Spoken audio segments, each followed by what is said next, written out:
नमस्कार, एक बार फिर से आप सभी का बहुत बहुत स्वागत है हमारे YouTube चैनल पे। आज फिर से मैं आप सभी के लिए क्लास 6 हिस्ट्री चैप्टर 4 जिसका नाम है क्या बताती है हमें किताबें और कब्रें। सबसे पहले तो आप ये जान लीजिए, ये चैप्टर भले ही क्लास 6 का है, लेकिन इस चैप्टर से जुड़ी हुई बातें जो है वो आपको क्लास 7th में भी पढ़ना है, क्लास 8 के बच्चों को भी पढ़ना है। और खुशी की बात यहाँ पे ये है कि कुछ बातें इसके क्लास 9th के बच्चों को भी पढ़ना है। देखिए, ये जो चैप्टर है वो जड़ है। जड़ कहने का मतलब आपका बेस है। यहीं से आपके हिस्ट्री के बहुत सारे चैप्टर के पॉइंट्स जो हैं वो खुल के सामने आएंगे। जैसा कि आपको पता है कि चैप्टर का नाम है क्या बताती है हमें किताबें। किताबें कहने का मतलब है हम अपने जीवन में बहुत सारी तरह की किताबें को पढ़ते हैं, चाहे वो पॉलिटिकल साइंस का हो जाए, हिस्ट्री का हो जाए, सिविक्स का हो जाए, इन्वायरमेंट का हो जाए, इकोनॉमिक्स का हो जाए। हर तरह की किताबें जो है वो हमें किसी न किसी प्रकार के ज्ञान को तो देता ही है। तो किताबों में हम क्या जानकारी लेते हैं। और कब्र, कब्र का मतलब होता है व्यक्ति जब मर जाता है और उसे जब मिट्टी के नीचे दफन कर दिया जाता है तो उसके कब्र से क्या क्या जानकारियां मिलती है। आपको तो पता है ना कि इतिहास में जितनी भी इंफॉर्मेशन है, जितनी भी जानकारियां हमें प्राप्त होता है, वो क्या होता है, अतीत से प्राप्त होता है। मतलब पिछले समय में जो हो चुका है उससे प्राप्त होता है। जैसे कि कोई ऐसे व्यक्ति थे, पुरातत्वविद के बारे में मैंने आपको बताया था कि ऐसे व्यक्ति जो पुरानी चीजों के बारे में खोजबीन करते हैं, खोज करते हैं, गड्ढा खोद के निकालते हैं। ये हड़प्पा संस्कृति का पता ऐसे ही तो चला था। लोगों ने थोड़ा सा खोदा तो उनको ईंट वगैरह मिला। लोगों ने फिर सोचा ये क्या है, ये ईंट आया कहाँ से यहाँ पे। ऐसे ही खोदते खोदते उन्होंने खोदा तो उसके अंदर पूरी बस्ती निकली, पूरा मतलब महल निकला, कई सारी चीजें निकली। तो ये खुदाई के कारण ही तो इन सभी चीजों का पता चला है। तो आज हम इस चैप्टर में पढ़ेंगे कि हमें किताबें और कब्रों से क्या क्या जानकारियां प्राप्त होती है। तो सबसे पहले बढ़ते हैं। सबसे पहले हमें इसमें पढ़ना है वेद के बारे में। देखिए, वेद आप लोगों को पहली बार आपने सुना होगा शायद, क्योंकि क्लास 6 के बच्चे को वेद के बारे में इससे पहले नहीं पढ़ना था। लेकिन क्लास 7th और 8 और 9th 10th के बच्चों को, यहाँ तक कि मैं तो कह रहा हूं कि 11th 12th और ग्रेजुएशन तक के बच्चों को वेद के बारे में पढ़ना है। पॉलिटिकल साइंस में वेद जो है वो अभी से आपका शुरुआत हो चुका है और अब से आपको लगातार अब ये पढ़ता ही रहना है कि वेद क्या है, कितने प्रकार का होता है। तो हालांकि ये शुरुआती दौर है आप लोग का, तो शुरुआती दौर में छोटी सी चीजें पढ़नी है, लेकिन पढ़नी है। तो सबसे पहले देख लीजिए, अगर आपसे कोई वेद के बारे में पूछे तो आप बताएंगे वेद जो है वो 4 प्रकार का होता है। वेद हमारा 4 प्रकार का होता है। सबसे पहला वेद है ऋग्वेद। सबसे पहले नंबर पे आता है ऋग्वेद। दूसरे नंबर पे आता है सामवेद। तीसरे नंबर पे आता है यजुर्वेद और चौथे नंबर पे आता है अर्थवेद। याद रखिएगा, वेद हमारे 4 प्रकार के हैं। पहला है ऋग्वेद, दूसरा है सामवेद, तीसरा है यजुर्वेद और चौथा है अर्थवेद। ये वेद आपको याद रख लेना है। हो सकता है कि आपको अभी सुन के याद नहीं होगा, लेकिन जब ये वीडियो आपके चैनल पे आ जाएंगे ना, तो बार बार यदि आप डिस्कशन करते रहोगे, पढ़ते रहोगे, तो आपको ये चारों वेद याद हो जाएंगे। याद रखिएगा, वेद 4 प्रकार के। पहला है ऋग्वेद, दूसरा है सामवेद, तीसरा है यजुर्वेद और चौथा है अर्थवेद। सबसे पहले हम ऋग्वेद से शुरू करते हैं, क्योंकि नंबर 1 पे हमारा ऋग्वेद ही आता है। देखिए, यह सबसे पुराना वेद है। सबसे पुराना वेद यदि कोई है तो उसका नाम है ऋग्वेद। और इसकी रचना लगभग 3500 साल पहले हुई थी। अभी जिस समय में हम चल रहे हैं, आज से लगभग लगभग 3500 साल पहले किसका रचना हुआ, ऋग्वेद का। इसीलिए इसको सबसे पुराना वेद कहा जाता है। ऋग्वेद में ये एक पुस्तक है, जैसे कि रामायण है ना, महाभारत है ना, हमारा बहुत ही धार्मिक ग्रंथ है। तो ऐसे ही ऋग्वेद जो है वो एक धार्मिक ग्रंथ है। और इस ऋग्वेद में 1000 से अधिक सूक्त शामिल हैं। सूक्त मतलब होता है श्लोक। हमने रामायण में, महाभारत में कई प्रकार के श्लोकों को देखा है। ऐसे ही ऋग्वेद में 1000 से अधिक श्लोकों को शामिल किया गया है। और यह लगभग अभी से 3500 साल पहले निर्माण किया गया था और यह सबसे पुराना वेद है। ये बात याद रखिएगा। दूसरा बात, अगर आपसे प्रश्न पूछा जाए कि ठीक है, ये ऋग्वेद, सामवेद, यजुर्वेद, अर्थवेद सबके बारे में मैंने समझ लिया, ये तो वेद के प्रकार हैं, आपने यहाँ पे ऋग्वेद के बारे में भी पढ़ लिया, लेकिन अगर आपसे पूछा जाए बताओ बच्चों कि वेद क्या है, तो आप क्या बताओगे कि वेद से आप क्या समझते हैं? तो सबसे पहले वेद की रचना आज से लगभग लगभग 3500 वर्ष पहले हुई थी। ये बातें मैंने आपको पहले भी बताया है, और उसका नाम था ऋग्वेद। ऋग्वेद की रचना आज से लगभग लगभग 3500 साल पहले हुई थी। आपको शायद पता होगा कि 4 वेद हैं, आपको पता है ना 4 वेद हैं। अभी अभी मैंने आपको बताया ना कि वेद 4 प्रकार के होते हैं, ऋग्वेद, सामवेद, यजुर्वेद और अर्थवेद। ये 4 प्रकार के वेद हैं जिनका नाम मैंने बता रखा है और यहां भी लिख दिया है, ऋग्वेद है, सामवेद है, यजुर्वेद है और अर्थवेद है। मैं बार बार इन वेदों का नाम इसलिए ले रहा हूं ताकि आपको सुनते सुनते ना याद हो जाए, क्योंकि आप बार बार किसी चीज को रिपीट करते हो, सुनते रहते हो, तो आपको वो सारी चीजें याद हो जाती है। जैसे आप स्कूल जाते हो तो पहली बार आपको शायद मम्मी पापा स्कूल लेके गए होंगे, या 2-4 दिन लेके गए होंगे, 5 दिन 10 दिन लेके गए होंगे, लेकिन आज सारे बच्चे स्कूल तो खुद ही चले जाते हो। क्या कभी आपने स्कूल के रास्ते को याद करने की कोशिश की है? नहीं की है ना। आप चलते चलते वो चीजें आपके दिमाग में बैठ जाती है। ऐसे ही सुनते सुनते आपके दिमाग में ये चारों वेदों का नाम बैठ जाएगा और आपको आसानी से याद हो जाएगा। तो ये तो हमारा वेद के बारे में था और वेद के प्रकार के बारे में था।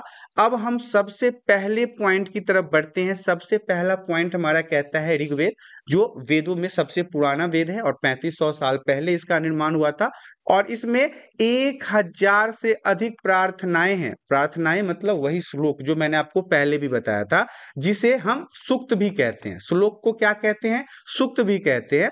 सूक्त का मतलब होता है अच्छी तरह से बोला जाना। मतलब किसी भी चीज को यदि आप बहुत ही अच्छे तरीके से बोलते हैं तो उसे क्या कहेंगे? सूक्त कहेंगे।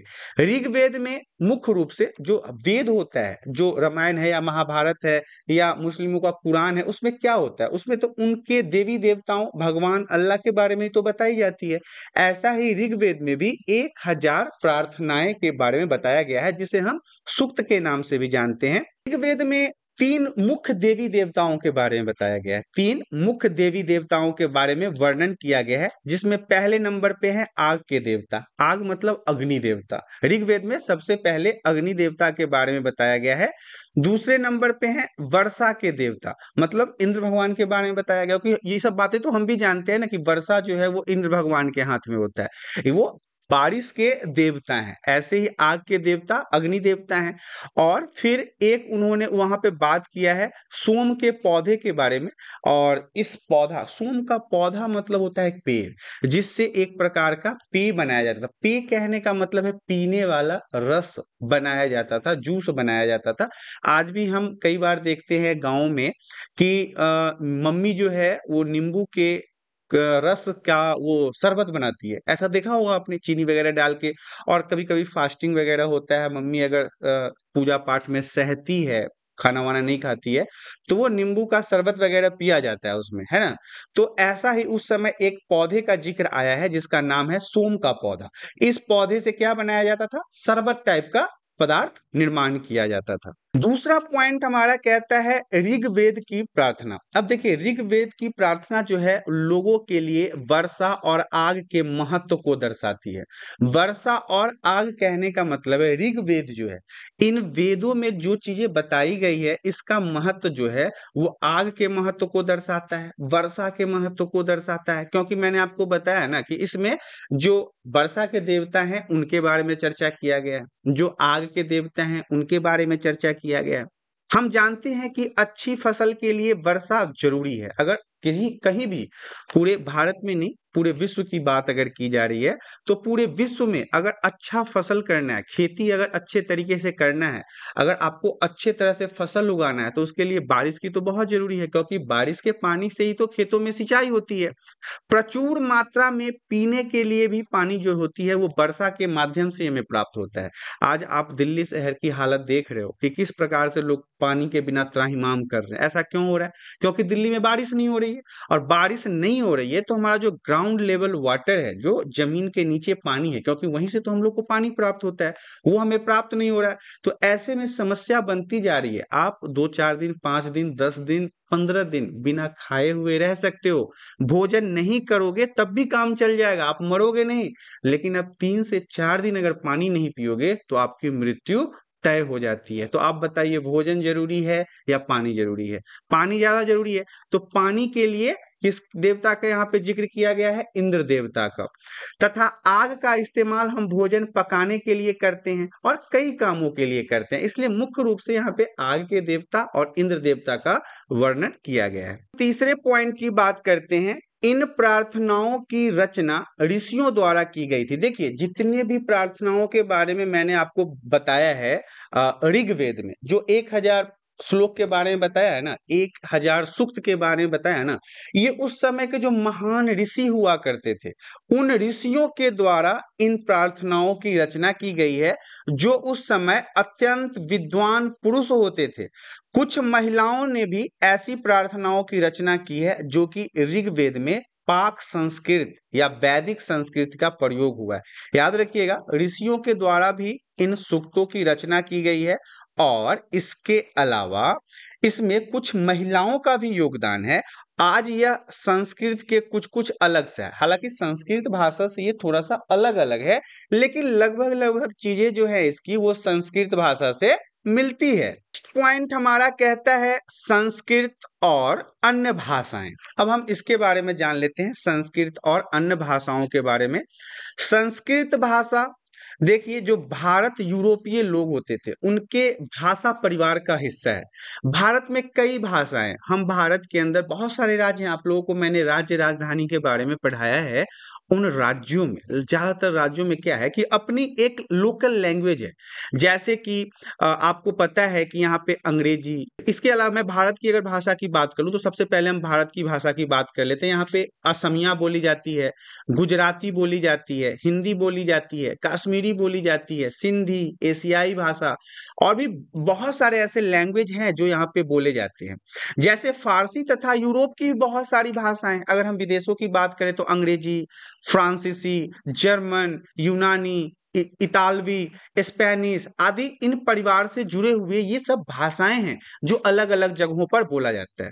उन्हें एक भाषा परिवार इसलिए कहा जाता है क्योंकि आरंभ में उनमें कई शब्द एक जैसे थे। शुरुआत में इन सभी भाषाओं में कई सारे ऐसे शब्द थे जो एक ही जैसे बोले जाते थे। उदाहरण के लिए मातृ, जो संस्कृत में माँ के बराबर है, हिंदी में और अंग्रेजी में मदर हो जाता है। इन शब्दों को देखिए, मातृ जो संस्कृत में है, माँ जो हिंदी में है और मदर जो इंग्लिश में है, ये तीनों जो है वो एक दूसरे से मिलता जुलता है। इसीलिए कहा गया है कि उस समय बहुत सारी ऐसी भाषाएं थी जो जिसमें कुछ शब्द जो थे ना, कुछ जो वर्ड्स थे वो एक दूसरे से मिलते जुलते थे। नेक्स्ट पॉइंट हमारा कहता है, क्या तुम्हें इनमें कोई समानता नजर आती है? ये भी VVI पॉइंट रहेगा आपके एग्जाम के लिए। देखिए, उपमहाद्वीप में दूसरे भाषाओं के बारे में जान लेते हैं।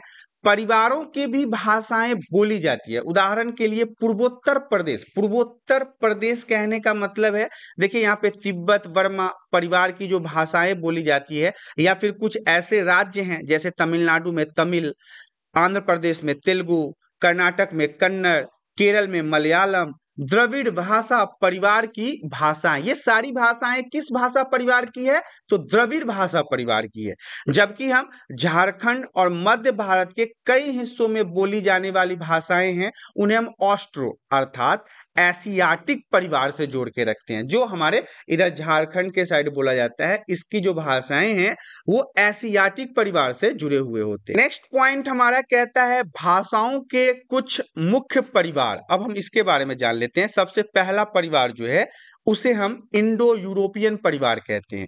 इस परिवार में जर्मन बोला जाता है, फ्रेंच बोला जाता है, इंग्लिश बोला जाता है, स्पेनिश बोला जाता है, ग्रीक बोला जाता है, संस्कृत, हिंदी, बंगला, असमिया, गुजराती, सिंधी, पंजाबी, ये जितने भी भाषा का मैं नाम ले रहा हूं, ये सारी भाषाएं जो हैं वो इंडो यूरोपियन परिवार से आता है। दूसरा भाषा का जो परिवार है वो है तिब्बतो बर्मन परिवार। इस परिवार की जो भाषाएं हैं वो भारत के पूर्वोत्तर भाग में बोली जाती है। तीसरा है द्रविड़ियन परिवार। इस परिवार की भाषाएं तमिल, तेलुगु, कन्नड़ और मलयालम है। मलयालम आपको पता है कि केरल में बोला जाता है, कन्नड़ जो है वो कर्नाटक में बोला जाता है, तेलुगु जो है वो आंध्र प्रदेश में बोला जाता है और तमिल जो है वो तमिलनाडु में बोला जाता है। तो ये द्रविड़ियन परिवार की भाषाएं हैं। चौथे नंबर पे आता है ऑस्ट्रो एशियाटिक परिवार। इस परिवार की जो भाषाएं हैं वो झारखंड में और मध्य भारत के कुछ हिस्सों में बोली जाती है, जिसे हम ऑस्ट्रो एशियाटिक परिवार की भाषाओं के रूप में जानते हैं। ऑस्ट्रो एशियाटिक परिवार की जो भाषाएं हैं वो झारखंड साइड और मध्य भारत के कुछ हिस्सों में बोला जाता है। पॉइंट हमारा कहता है इतिहासकार ऋग्वेद का अध्ययन कैसे करते थे, क्योंकि ऋग्वेद ही सबसे पुराना हमारा वेद है। 3500 साल पहले इसका निर्माण हुआ, 1000 प्रार्थनाओं का इसमें श्लोक है। तो अब इतिहासकार जो है, इतिहासकार कहने का क्या मतलब है, जो इतिहास के बारे में जानकारी इकट्ठा करते हैं, जो हिस्ट्री के बारे में इंफॉर्मेशन कलेक्ट करते हैं, जिसे हम पुरातत्वविद भी कहते हैं। कई बार ये चीजों को क्या करते हैं, खुदाई करके जमीन के नीचे से कंकाल निकालते हैं, कंकाल का अध्ययन करते हैं, या फिर कुछ ऐसी चीजें उनको नीचे से, जमीन के नीचे से मिल जाती है, जिसका अध्ययन करके वो इंफॉर्मेशन कलेक्ट करते हैं और फिर हमें बताते हैं ये चीजें इतनी पुरानी है, ये चीजें इतनी पुरानी है। तो इसे तो हम इतिहासकार कहते हैं। तो इतिहासकार जो है वो ऋग्वेद, जो सबसे पुराना वेद है, जो 3500 साल पहले निर्माण किया गया, जिसमें 1000 सूक्तियां उपलब्ध है, उसके बारे में क्या सोचते थे? कौन? इतिहासकार। तो इतिहासकार जो है वो पुरातत्ववेत्ताओं कहने का भी मतलब वही है जो पुरानी चीजों के ऊपर एक्सपेरिमेंट करते हैं। तो अतीत के बारे में जानकारी इकट्ठी करते हैं, लेकिन भौतिक अवशेषों के अलावा वो लिखित स्रोतों का भी उपयोग करते हैं। चलो जानते हैं कि वे ऋग्वेद का अध्ययन कैसे करते हैं। ऋग्वेद के कुछ सूक्त वार्तालाप के रूप में है। विश्वामित्र नामक ऋषि और देवियों के रूप में पूजित दो नदियां, जिसका नाम है व्यास और सतलुज। याद रखिएगा, उस समय विश्वामित्र नामक ऋषि हुआ करते थे। आपने विश्वामित्र के बारे में सुना भी होगा, कई बार हमें यूट्यूब के शॉर्ट्स वगैरह में ही विश्वामित्र के बारे में देखने को मिल जाता है। तो उस समय दो जो नदियां थी, जो बहुत ही पूज्य नदियां थी, जो बहुत ही ज्यादा, जैसे गंगा कितनी पूज्य नदी है, गंगा को हम अपनी माँ के समान मानते हैं, उसके पानी को कितना शुद्ध मानते हैं, ऐसे उस समय एक नदी हुआ करती थी, ब्यास नदी और सतलुज नदी। अब इसी बीच में यह संवाद ऐसे सूक्त का अंश है। अब इसके बारे में जान लीजिए, इतिहासकार और ऋग्वेद। ऋषि विश्वामित्र ने नदी की तुलना गाय और घोड़ों से की है। नदी की तुलना जो है विश्वामित्र ने किसके साथ किया है? गाय और घोड़ों के साथ। वह नदी पार करना चाहते हैं, इसलिए वह नदी से प्रार्थना कर रहे हैं ताकि वह नदी सुरक्षित पार कर जाए। इससे यह बातें पता चलती है उस जमाने में लोग जहां रहते थे वहां नदी मौजूद हुआ करता था। सभी को पता है, चाहे हमने जितनी भी संस्कृतियों के बारे में पढ़ा है, ये तो हमने देखा है ना कि जितने भी लोग रहते थे वो उस समय नदियों के किनारे रहते थे। नदियों के किनारे क्यों रहते थे? क्योंकि उन्हें पानी आसानी से प्राप्त हो जाए। क्योंकि आज के समय में, उस समय तो मोटर हुआ नहीं करता था, पंप हुआ नहीं करता था, चापाकल हुआ नहीं करता था, तो वो क्या करते थे? वो नदियों के किनारे बसते थे ताकि उनको आसानी से वहां से पानी प्राप्त हो जाए। पॉइंट इसमें हमारा कहता है घोड़े और गायें लोगों के लिए महत्वपूर्ण जानवर थे। उस समय लोगों के लिए घोड़े और गाय जो जानवर होते थे वो बहुत ही महत्वपूर्ण हुआ करते थे। यातायात के लिए, यातायात कहने का मतलब है कहीं आने जाने के लिए रथों का प्रयोग होता था। रथ के ऊपर लोग चलते थे और रथ को कौन खींचता था? घोड़ा ही तो खींचता था। नदी को पार करने का शायद यही एक तरीका था कि लोग रथ पे बैठ के और नदी को पार करते थे चलकर, जिसमें ऐसा करने में जान को खतरा रहता था। और कोई पैदल अगर नदी को पार करने की कोशिश करता था तो इससे व्यक्ति के जान को खतरा हुआ करता था। दूसरा पॉइंट हमारा कहता है कि वेद में सिंधु और इसकी सहायक नदियों का भी जिक्र है, जिसमें सरस्वती नदी के बारे में भी है, ऋग्वेद में लिखा गया है। सरस्वती नदी के बारे में भी ऋग्वेद में बताया गया है। लेकिन गंगा, यमुना का नाम ऋग्वेद में केवल एक ही बार आया है। इन जानकारियों के आधार पर हम कुछ निष्कर्ष निकाल सकते हैं, कुछ सोच सकते हैं। हालांकि गंगा नदी भी तो बहुत पुरानी नदी है, यमुना नदी भी बहुत पुरानी नदी है, लेकिन यहाँ पे गंगा यमुना का ज्यादा जिक्र नहीं किया गया है। जब ऋग्वेद की रचना हुई तब अधिकतर लोग सिंधु और उसकी सहायक नदियों के पास रहते थे, ये बात भी सही है। जब ऋग्वेद की रचना हो रही थी 3500 साल पहले, उस समय ज्यादातर लोग किस नदी के किनारे रहते थे? सिंधु नदी के किनारे रहते थे। तो इसीलिए सिंधु और नदी के जो बारे में बताया गया है ऋग्वेद, वो ज्यादा चर्चा किया गया है। लेकिन लोगों को गंगा और यमुना के बारे में भी मालूम था। ऐसा नहीं है कि अगर वो सिंधु नदी के किनारे रहते थे, इसका ये मतलब नहीं है कि वो गंगा के बारे में नहीं जानते थे। वो उस समय गंगा के बारे में जानते थे, तभी तो अपने ऋग्वेद में उन्होंने एक बार जिक्र किया है गंगा और यमुना का। नेक्स्ट पॉइंट हमारा कहता है विश्वामित्र और नदियां। अब हम बात करेंगे ऋषि विश्वामित्र के बारे में और नदियों के बारे में। सबसे पहले हम विश्वामित्र के बारे में जान लेते हैं। ये नदियां अपने बछड़ों को चाटती हुई दो दमकती गायों की तरह है। दो फुर्तुले घोड़ों की चाल से पहाड़ों के नीचे आओ, इंद्र द्वारा दी गई शक्ति में स्फूर्त तुम रथों की गति के सागर की ओर बह रही हो। ऐसा कुछ विश्वामित्र के द्वारा लिखी गई चलचित्र है। तुम जल से परिपूर्ण हो और एक दूसरे से मिल जाना चाहती हो, ऐसा विश्वामित्र ने नदियों के बारे में कहा है। क्योंकि आपने अक्सर देखा है कि जो नदी की धाराएं होती है या जो छोटी छोटी नदियां होती है, वो अक्सर बड़ी नदियों में मिल जाती है। चाहे जो बड़ी नदियां ही होती है, वो समुद्र के अंदर जाके मिल जाती है। आपको पता है कि गंगा नदी तो बहुत बड़ी नदी है, लेकिन ये बंगाल की खाड़ी में जाके तो मिल जाती है ना। तो यही कहा गया है। वहीं पे अगर हम नदियों की बात कर लें, जल से परिपूर्ण हम देवताओं के बनाए रास्ते पे चलती है। मतलब जल से परिपूर्ण होता है नदी। नदी में तो पानी की कमी नहीं होती ना, लेकिन देवता ने जो रास्ता उसे बना के दिया है वो वैसे ही चलती है। ऐसा तो नहीं है कि नदियां चलते चलते एयरपोर्ट पे पहुंच गई, नदियां चलते चलते रेलवे स्टेशन पे पहुंच गई, नदियां चलते चलते कनॉट पैलेस पहुंच गई, आगरा में घुस गई, कहती है कि हम आगरा में बहेंगे। ऐसा तो नहीं है। जो उसका रास्ता है, नदियां उसी में चलती है। एक बार निकलने पर हमें रोका नहीं जा सकता, और एक बार जब नदियां चल देती है तो उसे कोई पहाड़, चट्टान, पत्थर रोक नहीं सकता। हे ऋषि, तुम हमसे प्रार्थना क्यों कर रहे हो? तो ये नदियों के बारे में था। विश्वामित्र फिर क्या कहते हैं, हे बहनों, मुझे गायक की प्रार्थना सुनो। मतलब विश्वामित्र ने इन चीजों को गा गा के नदियों से प्रार्थना किया। मैं रथों और गाड़ियां सहित बहुत दूर से आया हूं, मुझे रास्ता दो, तभी तो मैं नदी पार कर पाऊंगा। नहीं तो अगर पैदल चलने की संभावना होगी तो लोग नदी में डूब जाएंगे। कृपा करके अपने जल को हमारे रथों और गाड़ियों की धुरियों के ऊपर न उठाओ, ताकि हम आसानी से उस पर पार कर सके। मतलब वो प्रार्थना कर रहे हैं नदियों से कि हमारी रथ जो आपकी नदी को पार करने की कोशिश कर रही है, उसे पार करने दो। ऐसा मत करो कि हमारा रथ के ऊपर आप पानी ले आते हो, इससे हमें डूबने के खतरे बढ़ जाते हैं। नदियां क्या कहती है, हम तुम्हारी प्रार्थना जरूर सुनेंगे, जिससे तुम सब सुरक्षित उस पार जा सको। नदियां कहती है। ऋग्वेद में ये सारे श्लोक कहे गए हैं, याद रखिएगा। हमारा सबसे पुराना वेद ऋग्वेद 3500 साल पुराना, 1000 श्लोक है उसमें, जिसे हम सुक्ति कहते हैं। उसी के बीच के वार्तालाप यहाँ पे विश्वामित्र जो उस समय के ऋषि थे और नदियों के बीच में जो वार्तालाप हुआ है, उसके बारे में कहा गया। समझ लो आप। बहुत लोग कहते हैं हमने तो भगवान को देखा ही नहीं यार, भगवान होते ही नहीं। अरे हमारा इतिहास आपके सिलेबस में है, ध्यान से समझिए। आपको सिलेबस में पढ़ना है उस समय के विश्वामित्र के बारे में, नदियों के बारे में, कि क्या उनकी बातें आपस में हो रही थी। आज के समय में हम जाके अगर नदियों से बात करना शुरू कर दे किनारे होके कि हे गंगा मैया आप मुझे रास्ता दो, तो अगल बगल वाला बोलेगा कि पागल हो गया है, ये नशा करके आया है, यहाँ पे कैसी बातें कर रहा है, पानी से बात कर रहा है। लेकिन देखो उस समय बात हो रही थी।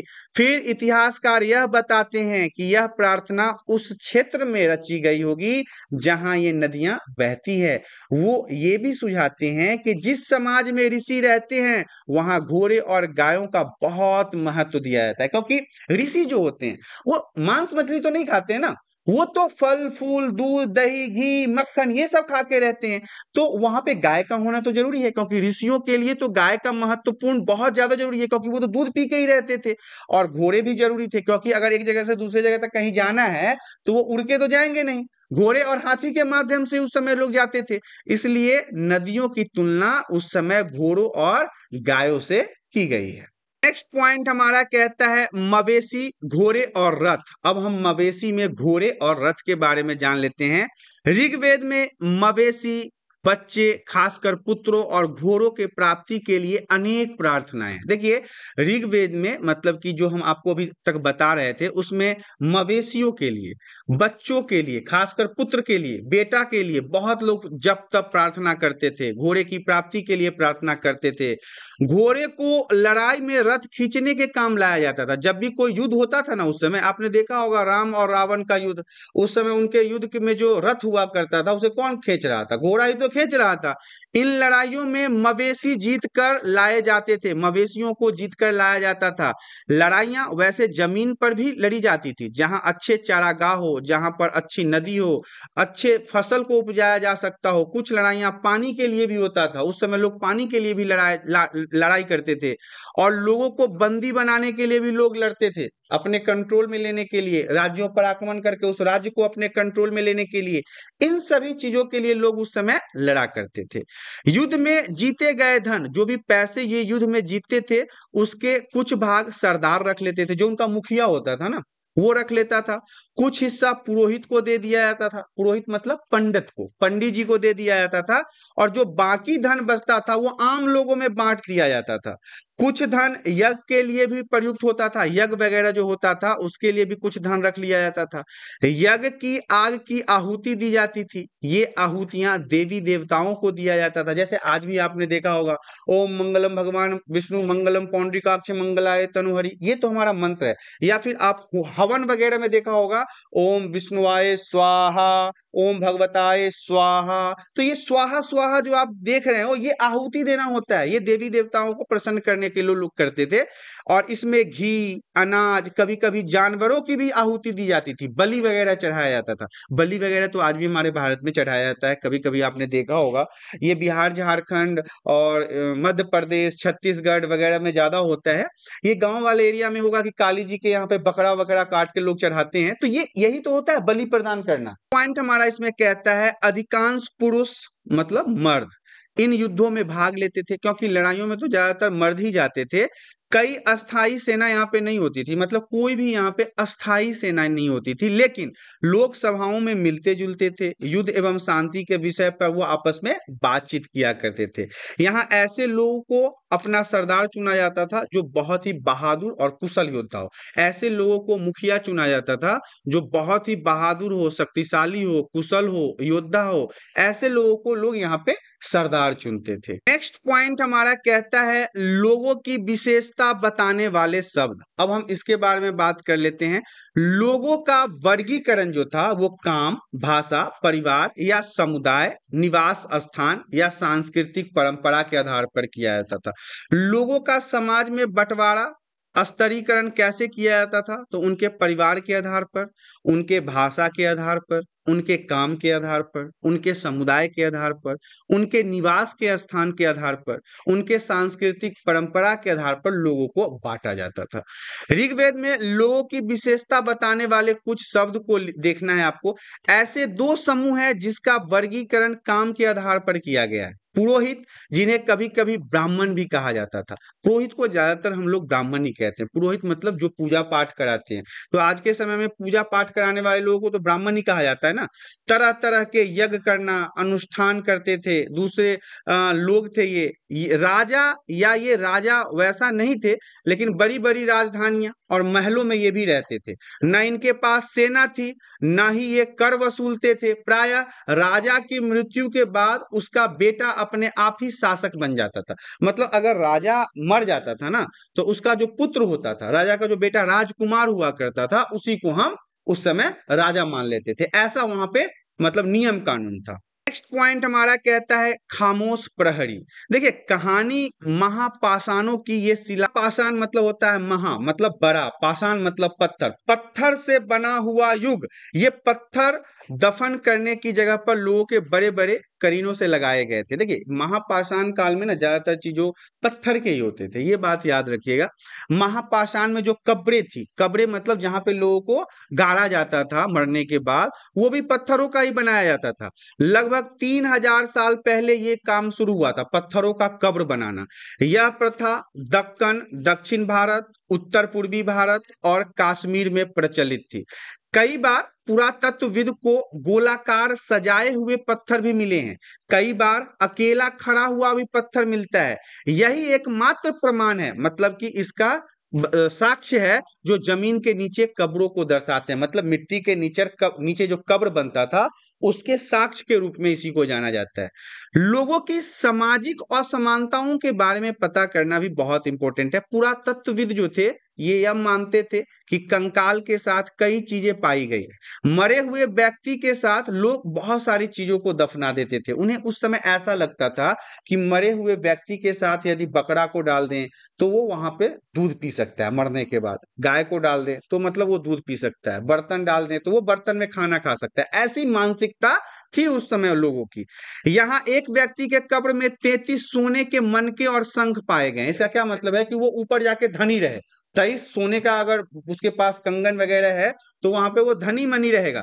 दूसरे कंकालों के पास सिर्फ कुछ मिट्टी के बर्तन पाए गए, क्योंकि उस समय जो अमीर लोग थे वो ज्यादा सोना चांदी कब्र में रख देते थे, जो गरीब लोग थे वो उतना नहीं रख पाते थे। दफनाए गए लोगों की सामाजिक स्थिति में भिन्नता को दर्शाता है, मतलब अलग अलग लोगों की स्थिति को दर्शाता है। कुछ लोग अमीर थे, कुछ लोग गरीब थे, कुछ लोग सरदार थे, कुछ लोग दूसरे अनुयायी थे। तो जिनके पास जैसा संपत्ति होता था वो अपने घर वालों के मृत्यु के समय कब्र में उस हिसाब से सोना चांदी को डालते थे। जिनके पास नहीं होता था वो मिट्टी के बर्तन बना के डाल देते थे। अब हम बात करेंगे क्या कुछ कन्या गाहें खास परिवारों के लिए। अब ये भी इंपॉर्टेंट है, कभी कभी महापाषाण में बहुत अधिक कंकाल मिले हैं, वह यह दर्शाता है, मतलब वह यह बताता है कि शायद एक ही परिवार के लोगों को एक ही स्थान पर अलग अलग समय पर दफनाया गया था। अब जानते हो कि कई बार होता है कि हम लोग के घर परिवार में भी होता है कि लोगों ने एक जगह बनाया हुआ होता है, चाहे वो शमशान हो या फिर कब्र हो, जहां पे लोगों को मरने के बाद वहीं उसी एरिया में लेके जाया जाता है। ऐसा नहीं है कि कभी भी कहीं भी जाके दफना दो या कहीं भी जला दो, ऐसा नहीं होता है। एक स्थान चुन लिया जाता है और उसी स्थान पे लोगों को जलाया जाता है। बाद में मरने वाले लोगों की पोर्ट होल के रास्ते कब्रों में लाकर दफनाया जाता था। ऐसे स्थान पर गोलाकार लगाए गए पत्थर, चट्टान चिन्हों का काम करते थे, जहां लोग आवश्यकता अनुसार शवों को दफनाने दोबारा आ सकते थे। तो ये सारी चीजें हैं कि एक ही जगह पर अलग अलग परिवार के लोगों को दफनाया जाता है। हमारा अगला पॉइंट कहता है क्या बताते हैं हमें कंकालों का अध्ययन। ये जो कंकाल मिला है, शरीर का जो अस्थि पंजर मिला है, ये हमें क्या बताता है। तो छोटे आकार के आधार पर एक बच्चे के कंकाल को आसानी से पहचाना जा सकता है। जब कंकाल बहुत छोटा हो तो लोगों को लगता है किसी न किसी बच्चे का कंकाल होगा, लेकिन एक बच्चे और बच्ची मतलब लड़का और लड़की के कंकाल के बीच कोई बड़ा फर्क नहीं होता। अब कैसे पता चलेगा कि ये लड़के का कंकाल है या लड़की का कंकाल है। तो इसे फर्क करने में काफी मुश्किलें होती है। अब हमारा अगला पॉइंट कहता है क्या हम यह पता कर सकते हैं कि कंकाल किसी पुरुष का था या स्त्री का। हम कैसे पता कर सकते हैं कि कंकाल एक पुरुष का था या एक महिला का था, एक लड़का का था या एक लड़की का था।